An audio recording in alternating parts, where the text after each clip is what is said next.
Bienvenidos y bienvenidas a Los Incas más allá de un museo. En esta oportunidad nos encontramos en el Museo de Sitio Arturo Jiménez Borja Puruchuco, fundado en 1960 por el doctor Arturo Jiménez Borja como uno de los primeros museos en su tipo en todo el mundo y el primer museo de sitio en el Perú. En esta oportunidad nos encontramos en una recreación de lo que fue su oficina y nos acompaña la directora de este museo, la licenciada Clide Valladolid. Buenos días, Clide. Muchas gracias por acompañarnos en esta entrevista. No, gracias a ustedes. Estamos en un museo muy importante para nosotros como peruanos, ¿no? El museo que fundó don Arturo Jiménez Borja ya hace mucho tiempo atrás, ¿no? Es el pionero en los museos de sitio de nuestro país. ¿Podrías contarme un poco al público cuál es la importancia de Puruchuco como un centro ceremonial, como un centro administrativo de época inca?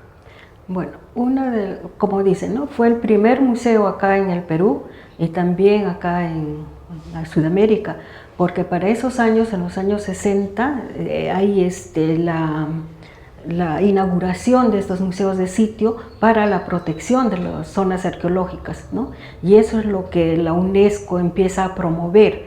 Y por ejemplo, tenemos el primer museo de sitio fundado en la India a partir de los 60, luego de México y luego acá en el Perú, ¿no? Con el doctor Jiménez Borja. Y acá tenemos una colección bastante de esa época, de la época inca y de las otras épocas también, ¿no? El doctor Jiménez Borja empieza no solamente ha trabajado acá en el Museo de Puruchuco, sino también en la zona este. Ha trabajado en San Juan de Pariachi, Huaycán de Pariachi, Huanchihuaylas, incluso en Pachacamac. Entonces, de toda esa época nosotros tenemos parte de las colecciones, ¿no? Claro, qué importante es lo que nos dices y nos cuentas sobre crear un museo de sitio, básicamente para proteger, ¿no? Porque la labor de los arqueólogos desde muy temprano no es solamente la investigación, sino también proteger el sitio que se está investigando para la posteridad. Pero además este lugar, como otros museos de sitio, tiene la particularidad de que se ha convertido en un repositorio, ¿no? Para almacenar justamente los materiales arqueológicos que provienen de toda esta región, como bien dices. Sí. Si ya en perspectiva, digamos, y trabajando durante más de 20 años en este lugar, y con una colección, ¿no? Muy nutrida, de este corpus completo, este conjunto de materiales, ¿qué volumen ocupa justamente las colecciones inca? Que nos hablen un poco de la importancia de los incas en la costa central. Bueno, de todo lo que nosotros tenemos, habrá más o menos unos 10% de la colección inca, ¿no?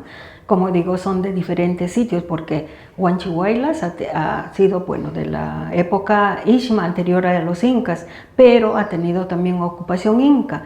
Y tenemos de Rinconada La Molina, que es la mayoría que tenemos, incluso el tocado de Puruchuco proviene del cementerio de Rinconada La Molina, y de acá de Puruchuco en las excavaciones, en la puesta en valor de Palacio, ¿no? Entonces, podría decir que tenemos un 10% de lo que es la cultura inca, ¿no?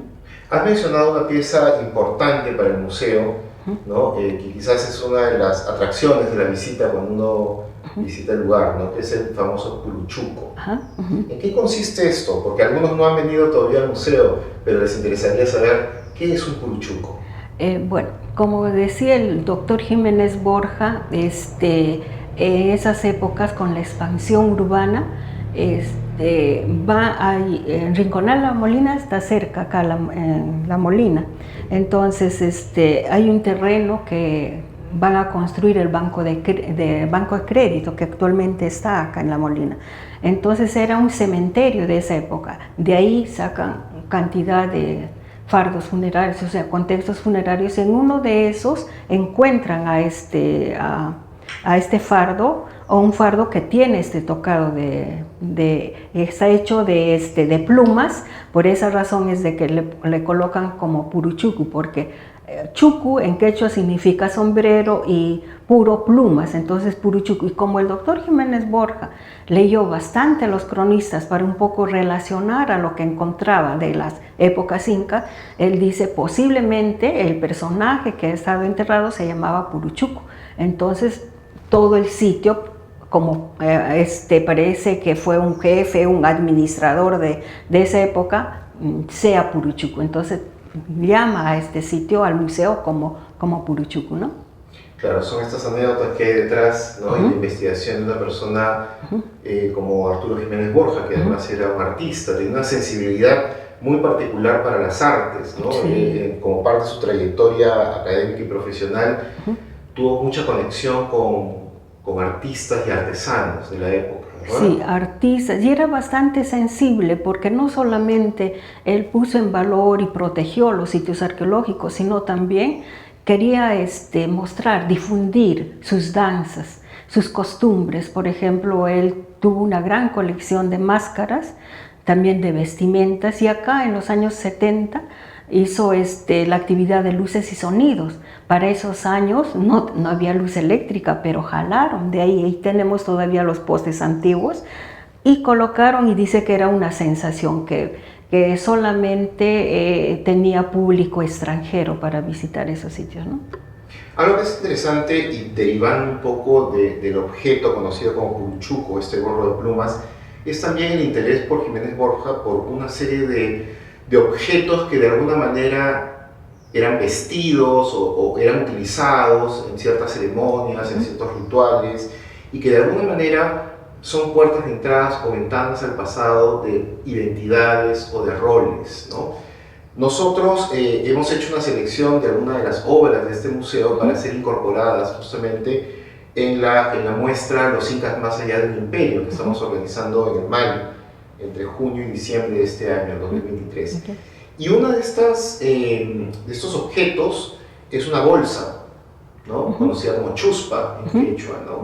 Una bolsa listada con algunos diseños geométricos, pero que es muy particular, digamos, ¿no? No es una bolsa como muchas, sino que tiene algunos detalles interesantes, como algunos cascabeles metálicos, e incluso una pequeña pinza, ¿no? Metálica que está amarrada al asa, ¿no? Me hace recordar mucho a una tumba hace unos años excavada en Rinconada Alta, que tiene la misma configuración.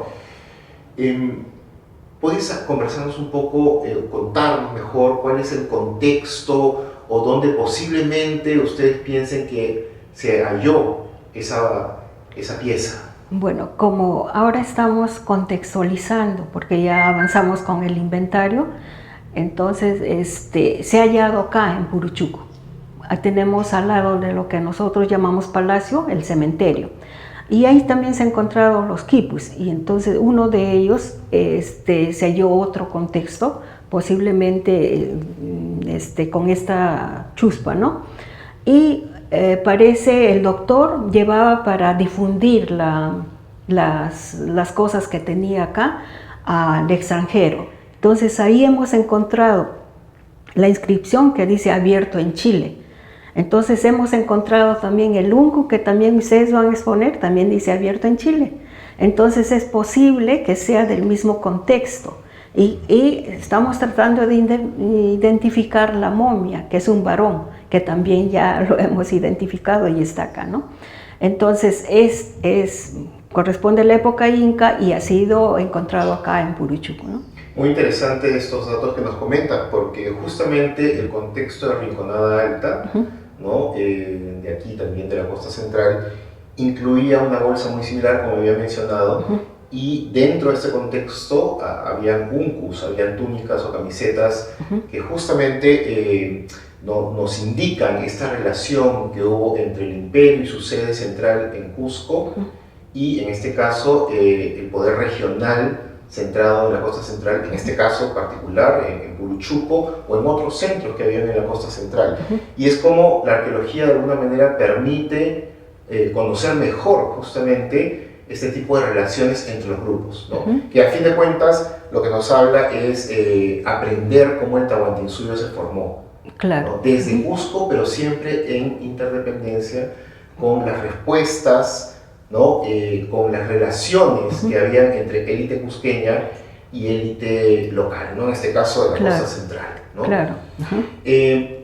Otra de las piezas que incluimos en la muestra, vamos a incluir, son unas miniaturas, ¿no? Unas bellezas, piezas pequeñas, tejidas, ¿no? Como una pequeña jikya, ¿no? Y también un gorro hecho de plumas naranjas, ¿no?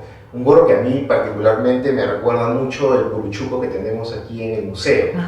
En este caso particular, ¿cuál es el contexto en dónde posiblemente fueron halladas estas miniaturas que, digamos, son muy común de encontrarse en contextos de sacrificios humanos de jóvenes, ¿no? Sí. Tanto varones como mujeres? ¿Puedes contarnos, por favor, un poco más de esto? O sea, esas miniaturas, ahí dicen procedencia Pachacámac. Y como el doctor Jiménez Borja también fue director de Pachacámac, y es posible, como decía anteriormente, llevaba bienes culturales a exposición a diferentes países, formó parte de la colección que llevaba a los diferentes sitios, ¿no? Por esa razón es de que se encuentra estos aquí en Puruchucu, pero proceden de Pachacámac, ¿no? Igual, o sea, esas plumas pequeñas, sí, al parecer fueron halladas acá en esa zona, porque tenemos bastante evidencia de la parte de Huaquerones, donde se han encontrado tocados hechos de pluma. Al parecer que tuvo bastante relación eso en la época Chimú, que ellos utilizaron bastante esta técnica de las plumas, ¿no? Por ejemplo, nosotros tenemos el manto hecho de plumas que está en exposición. Entonces, bueno. Es interesante nuevamente, siempre hay datos que van saliendo a la luz y que muchas veces no están, digamos, a disposición del público, ¿no? Porque es solamente una muestra la que encontramos en difusión en nuestras vitrinas de los museos, ¿no? Entonces, creo yo que esta exposición que estamos organizando de alguna manera va a servir para mostrar piezas que de alguna manera inéditas, que vienen con información rica, ¿no? Para nosotros es importante, por ejemplo, saber la proveniencia de estas pequeñas miniaturas, ¿no? Estas miniaturas porque conocemos, ¿no? En el Museo de Pachacámac hay 3 de estas miniaturas que se encontraron en el Templo Viejo, ¿no? Entonces, digamos, poder hacer estas conexiones, ¿no? De obras o de objetos que, digamos, ahora están en un museo diferente, pero habla un poco de la historia también de la conformación de los propios museos, ¿no? En este caso, el doctor Jiménez Borja, que fue fundador también del Museo de Pachacámac, ¿no? Sí. Entonces, tiene lógica para esos tiempos de que algunos materiales hayan terminado en el Museo de Puruchucu, ¿no? Una consulta. Actualmente, ¿qué es lo que el Museo de Puruchucu y sus investigadores y conservadores vienen realizando? ¿Qué nuevas investigaciones o qué planes ahora en este periodo post-pandémico? Bueno, lo que ya avanzamos con el inventario, estamos contextualizando, y una de las cosas que ya posiblemente en un lapso de estos meses vamos a inaugurar una exposición con los de la Universidad de Ingeniería, ¿okay? Son sobre los telares. Los de la UNI, el área de arquitectura, tienen un laboratorio de Fight Lab. Entonces ellos han diseñado unos telares portátiles y han diseñado un portal telar para invidentes. Entonces queremos hacer una muestra cómo se inician nuestros telares y cómo se da estas facilidades para el tejido, y se da opción para revalorar las técnicas textiles y revalorar también y darles trabajo a gente que tiene discapacidades, ¿no? Entonces ese es uno de ellos que vamos muy pronto ya a inaugurar, estamos trabajando eso. Y acá en Puruchucu tenemos pues telares inconclusos que se encontraron en fardos funerarios que nunca han estado expuestos, esos los vamos a exponer. Tenemos herramientas de textiles, varios, y bueno, tenemos también herramientas de agricultura y todo. Entonces lo que también estamos tratando de impulsar es la forma en que, cómo ellos valoraron las semillas. Entonces cada año hacemos nuestro intercambio de semillas en los solsticios, porque la semilla para el mundo andino es importante porque eso nos da de comer, ¿no? Entonces es importante, y para esto hacía una serie de actividades. Esas actividades lo estamos tratando de retomar y tenemos nosotros instrumentos de herramientas de textiles que tenemos aquí. Queremos hacer unas réplicas y trabajar con las instituciones educativas para que los niños conozcan cómo brota una planta, ¿no? Porque muchos de ellos ya han perdido ese conocimiento porque ni conocen la planta de la papa ni del maíz. Entonces estamos tratando de revalorar. Ahora, en parte de la investigación, como nosotros no podemos excavar, bueno, hay bastante para excavar, pero no podemos porque ya tenemos nuestros depósitos llenos. Entonces, si nosotros excavamos, vamos a tener bienes culturales, pero ya sería una irresponsabilidad de acumularnos con estos bienes y dejarlos a la intemperie, ¿no? Entonces hemos visto de que ahora con esto de la pandemia, estos equipos los de 3D, el drone y todo eso, vamos a tratar de recuperar con la Universidad de San Martín de Porres. Estamos haciendo un convenio también con la Facultad de Arquitectura, recuperar estas construcciones, esas estructuras arquitectónicas y ponerlas en isometrías y ver la relación de todas las estructuras y ver la extensión que tuvo Puruchucu y qué relación tuvo en cada, porque hasta ahora tenemos determinado 4 estructuras, entonces, pero que tienen una distribución espacial diferente a Palacio, entonces han cumplido diferente función. Entonces, al entender eso, nosotros vamos a entender lo que fue Puruchucu, y la mayoría de estas ampliaciones corresponden a la época inca, o sea, de la época Ishma habrá sido pequeñas, pero la mayoría son ampliaciones de la época inca, ¿no? Qué importante verdaderamente el trabajo que viene realizando su equipo y usted, ¿no? Desde el museo, la forma de articular con otras instituciones de conocimiento y cultura, como son las universidades, ¿no? Sí. Y que permiten de alguna manera rescatar y poner en valor no solamente objetos, sino también el conocimiento. Conocimiento de técnicas milenarias que muchas veces está en riesgo, se está perdiendo, pero creo yo que la función que cumple una institución como el museo, ¿no? Arturo Jiménez Borja, definitivamente apoya a la gestión del patrimonio, del conocimiento, ¿no? En beneficio justamente de nuestras comunidades. Sí. Muchísimas gracias, doctora. No, ¿cómo se llama ustedes? Lo que nosotros queremos es de que se entienda. Un museo no es aislado, sino un museo tiene que entender de que detrás de esos objetos ha habido personas que lo han hecho, con de repente alegrías, penas y todo eso, ¿no? Que nuestra historia es una continuidad, eso es lo que queremos. Y revalorar la forma de vivencia de nuestros antepasados, que era una de convivencia en bienestar, en armonía. Eso es lo que queremos, o sea, para nosotros recuperar el medio ambiente, estos cambios climáticos que nos están, ¿cómo se llama?, están perjudicando a la sociedad, dejar un futuro mejor a la generación que nos sigue, ¿no? Ese es nuestro objetivo. Muchísimas gracias, Cride, por tu tiempo para esta entrevista. Amigos, amigas, muchísimas gracias por seguirnos. Los esperamos próximamente entre junio y noviembre del 2023 en las salas del Museo de Arte de Lima para la exhibición Los Incas, más allá de un imperio. Soy Julio Rucabado y los espero en una próxima edición de Los Incas, más allá de un museo. Gracias.